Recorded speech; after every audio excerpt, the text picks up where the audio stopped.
Welcome to Get Green, Northwest Indiana, your home for lawn care solutions with Steve Daly. Each podcast, you'll learn the secret tips to growing healthy green grass and best practice solutions for watering, weed and feed, aeration, and mowing.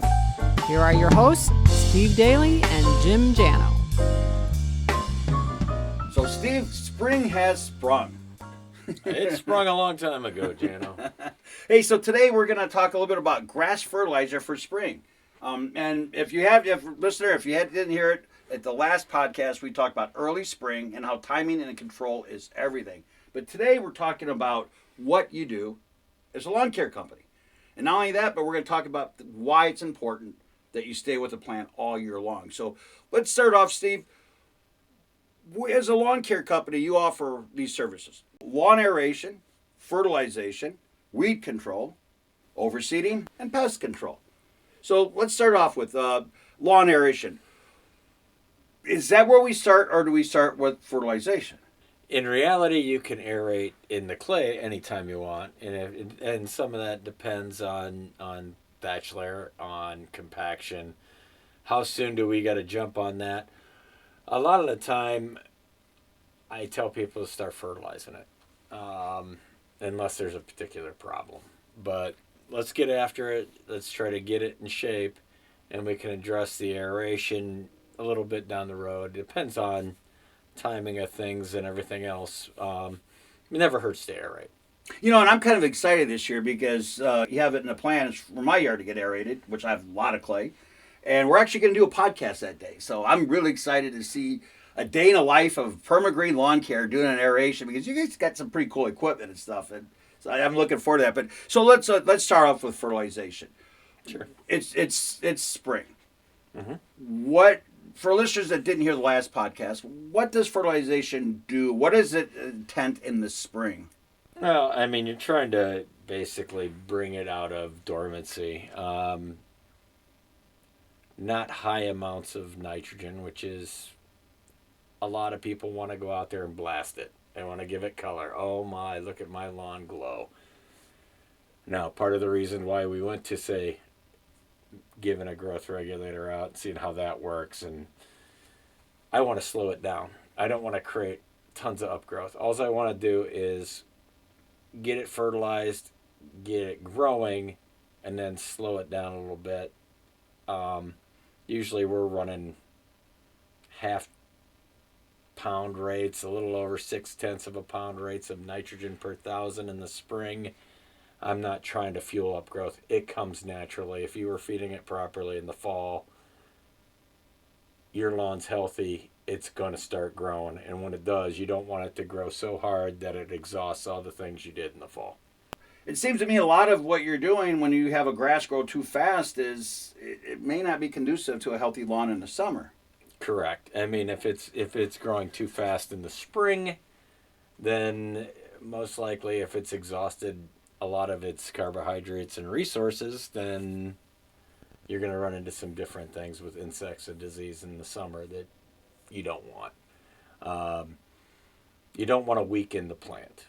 You know, your idea is that you're there to strengthen it. And if you get a little crazy in the spring, you throw a pound rate of nitrogen at it a couple of times, you're going to create a problem for yourself.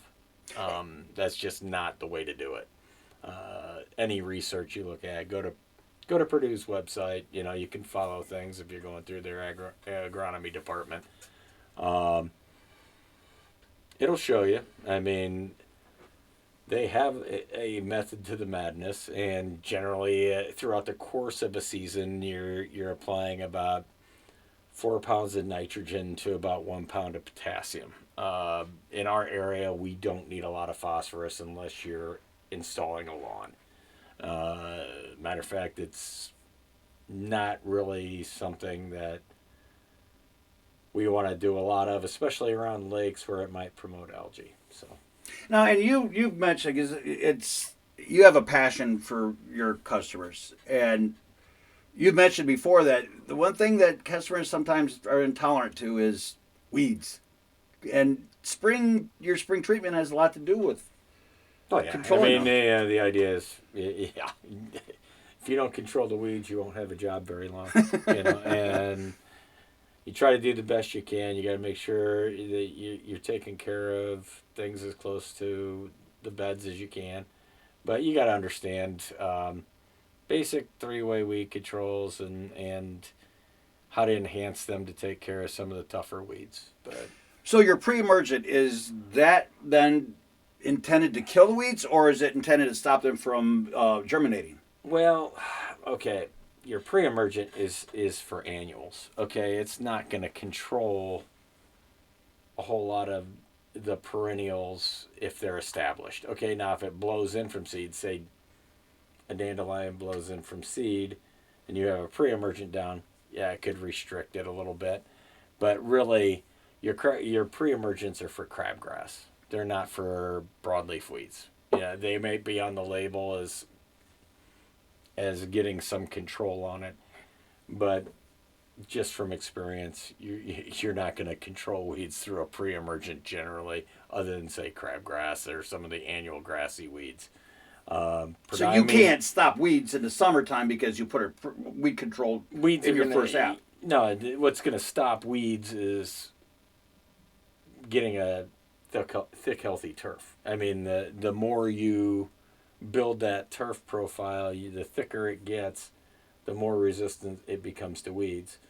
The idea is to spray your broadleaf out of the lawn, your dandelions, your chickweed, your ground ivy, wild violets, whatever. You're working on getting those under control, and then you try to rely on the density of the lawn to keep most of that out from there. And then you're just target applying for the health of the turf. Why do you prefer to do the overseeding either after aeration or in the fall, versus, because you'd think if you put the seed down in the spring, a lot of rain, it'd grow fast, but it's not the case. Well, you know, if you get grass seed growing with a young root system and you're not following up with appropriate water and you get 90-degree heat, that's right. That probably won't last very long. Now, I get that you need to do spots, say from winter damage, maybe snowplow or salt, that you need to rake out and seed. That's really not going to be a big factor. You can put your pre-emergence down, and as long as you cultivate it, it's not going to stop your seed from germinating. Okay, so you can do things with it. Maybe incorporate a little bit of top dressing, topsoil, to make that go for you. But in general, it depends on your situation. If you're a deeply shaded lawn that's thinned out and it doesn't get much sunlight, that's a prime candidate for seeding in the spring. Because now, until the tree canopy fills out, you get photosynthesis, the grass can come up, do its thing, and then you're going to have to take care of it. You're going to have to water it through the summer. But at least that way, that's a way of getting it the sunlight it needs to get going originally. And in a previous podcast, you talked a little bit about the significance of making sure that you're not putting the wrong seed down and things are blended and things like that. So, but it just seems as if a lot of what we're talking about leads to the second part of our podcast, which is why you want a full season versus just do it in the spring and quit. But so the next thing that now, lawn mowing, you don't mow lawns. No. As a matter of fact, you don't even mow your own lawn. I asked you if there's a chance that you could drop my lawnmower off. And you said, I don't cut my own lawn. No, I'm good not doing that. I don't want to, not that I don't, like grass. I'm just, on the weekends, I want to do other things. Yeah, I don't want to, I don't want to look at lawns anymore. I mean, I got to take a break. You got to spend time with your beautiful wife, which I think would be a lot funner than cutting a lawn, so. Well, yeah. Yeah, and summer's meant to do fun things. So, yeah, no, I mean, mowing height, you basically should mow it high pretty much throughout the course of the year. 3/4 or 3 1/4 to 3.5 inches if you're dealing with like a bluegrass lawn. You don't have to alter height a whole lot. You never want to cut off more than a third of the grass plant at one time if you can avoid it. I mean, I understand the fact that, hey, we all have busy lives, and you're mowing on a Saturday, and boy, the weather conditions were prime, and that lawn shot up by 2 inches or 3, and then you're cutting off a little bit more. Like I said, you don't want to be cutting off more than a third of the plant. Okay, so let's face the reality. I'm not the only guy that makes their first mow way too late. What do you do when you've let your grass grow too long? Do you just hack it down to where it needs to go, or no? You what do probably you do? should do it in multiple cuts, but cut it as high as you can, then lower it a little bit. Do it maybe in a couple days later or something. How important is having a sharp blade? Because my blade is Important. It is. Yeah. I've got a beautiful Honda lawnmower, ceramic bearings, everything. It's the best of the best, but it's not been maintained in years. I mean, if you don't keep your blade sharp, then you'll see it. The tips of the plant will show you. I mean, as the plant gets sheared, you can tell. It'll give it a broom appearance. Is it going to kill it? No, but it will definitely show in the appearance of your grass. Okay, pest control. That's a service that perma-Green offers. What is it you do? Now, I have grub control as part of my full season program. So, and I have to say, I used to see beetles everywhere, and not just in my lawn, but on my raspberries, and I don't see them anymore. Is that from the grub control from my lawn? Not necessarily. Well, why don't I see them anymore? I don't know. The problem with saying a grub control is going to control beetle population is different, because beetles will fly in from quite a distance away, feed on your ornamentals, and our grub control is systemic. It's building into the plant and reducing the grub population in your lawn, getting rid of the grubs there. But that doesn't stop a beetle from flying in. So I wouldn't necessarily look at it Kind of like weeds. Weeds can fly in too. Right. Yeah. I mean, we're not controlling a flying beetle coming into your lawn area. We're controlling their larvae from being able to hurt your root system. So you don't create a perimeter around my yard that shoots them down as they... No, it would be nice, but that's not really a thing. So yeah, if you have your rose bushes or whatever that beetles attack, they're still going to come in. Well, and I remember a couple years ago, you had made a decision to go with a new treatment that was less harmful to the environment, but controlled a greater amount of pests, like the armyworm from a couple years ago. What is the difference between what you're doing and what maybe was done previously, or what most people do? When I first got in the industry 30 years ago, I mean, everything was a contact grub control. Man, I thought you started perma-Green 50 years ago. How'd you just get into 30 years ago? I started working for somebody 35 years ago. I did not invent this place. That would be Butch Shiplove. We can have that conversation down the road. He did a great job of starting perma-Green along with Tom Jessen. So that was something long before I was there. But when I first reached the industry, grub controls were contact, so you had to do them in August. They were a more highly toxic is the word. I mean, less people and pet friendly than today's chemistries. In early 2000s, they started developing a grub control that was systemic, maybe late 90s even. Which built into the plant imidacloprid.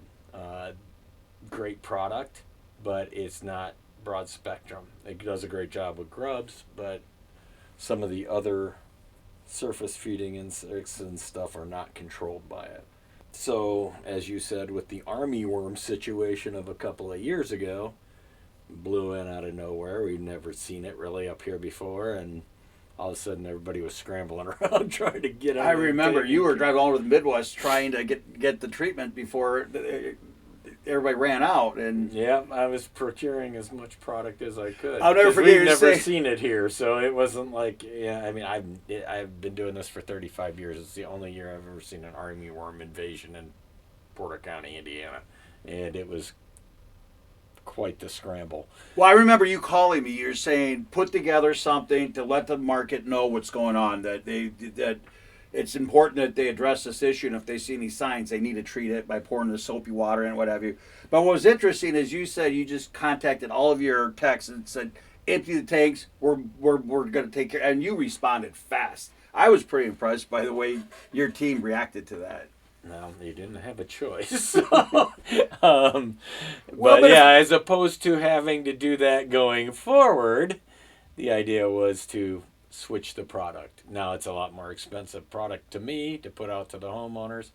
Did not change what I charge for applications. I mean, they're still the same cost as a regular application.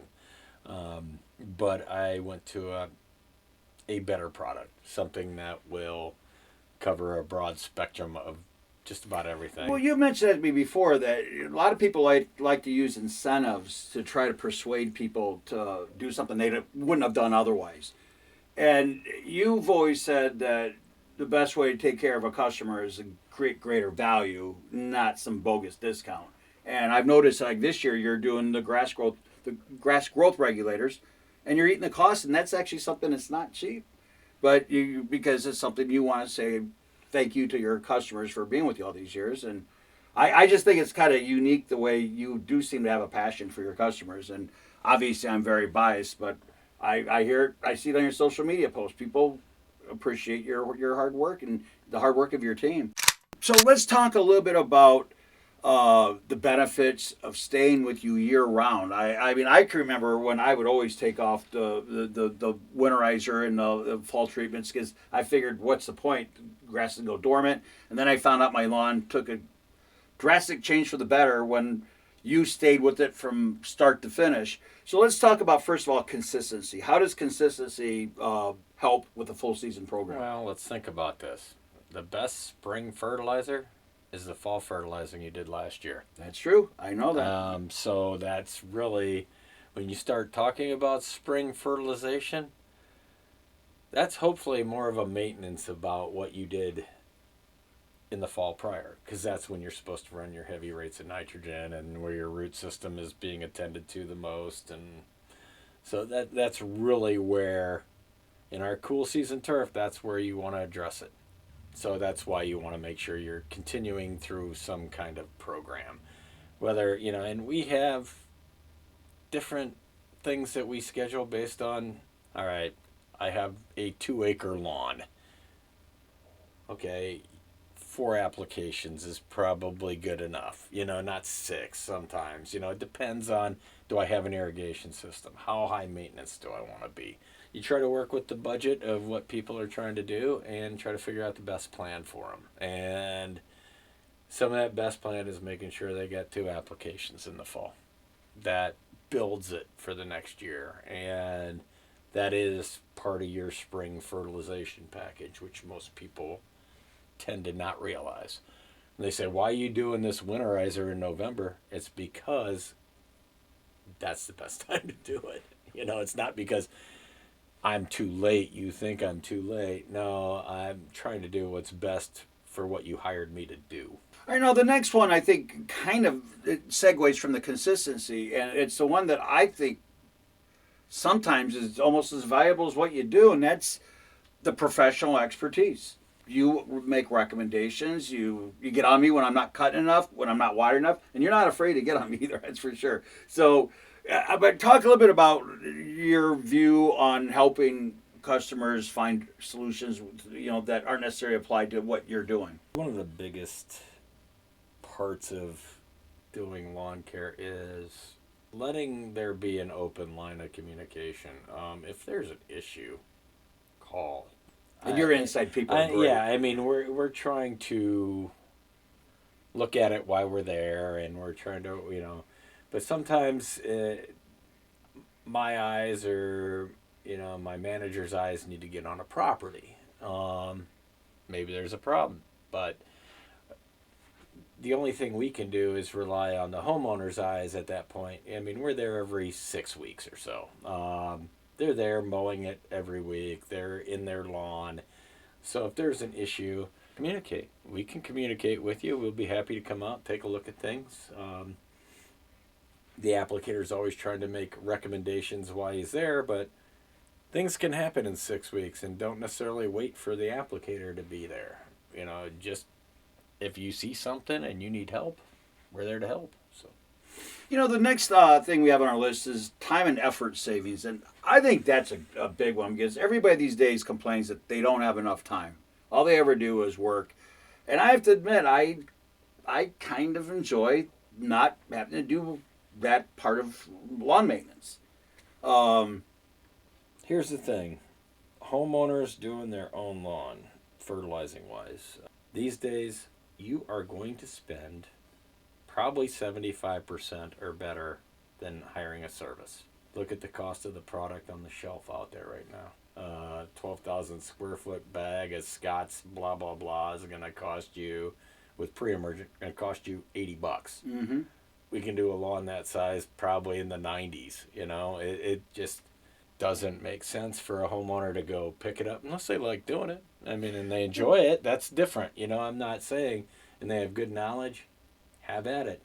But when it comes down to doing acres of lawn these days, most of the lawn care companies are less expensive than what you can buy it for over the counter.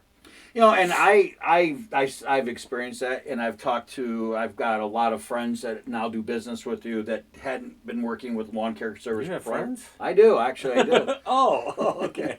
and they all seem to say the same thing, that they can't believe that all those years that they were paying for it. But the thing that everybody talks about more than anything is usually we'll spend 5 seconds saying, yeah, it's hard to believe that it's almost as affordable as if you did it yourself.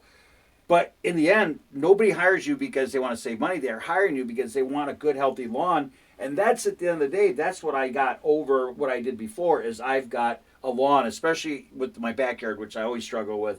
I've got a healthy lawn. So to pay about the same price and have a healthy lawn, that's value. Yeah. Let's finish strong, because I believe this is your greatest strength. Customized care. Customized care. You don't look at, in your website, I love your website because it's got general charts and tables of, what you should do each month and approximately when you should be putting this down, or, and then you've got your GDD tracker that, that allows people in the springtime to see, when the right temperature. But at the end of the day, like this year, we had an early spring. You could have stayed on vacation another couple of weeks, but instead you said, everybody, let's get to work. It's go time. Yep. And you customize what you do.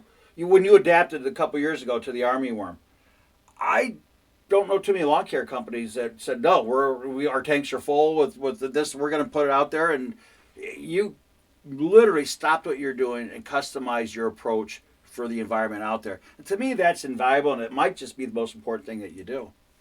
Well, you got to try to adjust, and not every lawn is the same. I mean, most things are created equal as far as when we come out and we're fertilizing, and there's a pretty standard program that we have in place. But I mean, there's going to be times where we come out and you've got seed down everywhere, and we're going to have to adjust what we apply, or they're always carrying a couple different products just in case. But I have a general formula of what I'm trying to accomplish each year. That's the real goal, and then, we adjust as we need to. But, yeah, our goal is to try to do the best we can. So. Well, Steve, this has been very enlightening, and really appreciate talking about what you do and why you do it, and why it's important to do it. And in the next up-and-coming podcast, we're going to have a celebration of your 50th anniversary. We're going to learn a little bit about your history and some of the people that were your mentors, and how you got to where you're at today, and what the future looks like. So that's going to be pretty exciting. I don't know if it's exciting, the revisionist lawn care stuff, but no, it's pretty amazing in the fact that this company has been around this long. That for it to start in 1974, and that was just the basic beginning of lawn care pretty much anywhere, I think.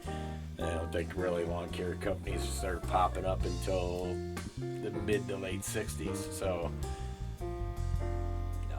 for them to, come up with the idea of starting this and rolling it out there in such a way that it's still here 50 years later. That's pretty impressive. They, I could take credit for some of it, but not all of it. There's people before me, and they did a fabulous job in getting us to the point where we are today. Well, Steve, let's finish with where they can get some more information. Your website, you've got your community pages, and on your community pages, you give useful tips for that time of the year so that you keep that updated, precipitation, forecast, things of that nature, tips, what have you. Where can they find all that? www.perma-green.com. And the word hyphen needs to be put in there. You need to have, not the word. I'm sorry. It's not a word. It's a hyphen. Put the hyphen in there so you can find us and you don't find our... Actually, he used to be one of the owners of the business, but he builds the equipment that we ride on today. That would be perma-Green with no hyphen. But they build spreaders and they do a fine job. So that www.perma-green.com. Well, Steve, thank you so much for taking a little bit of time, especially this time of year.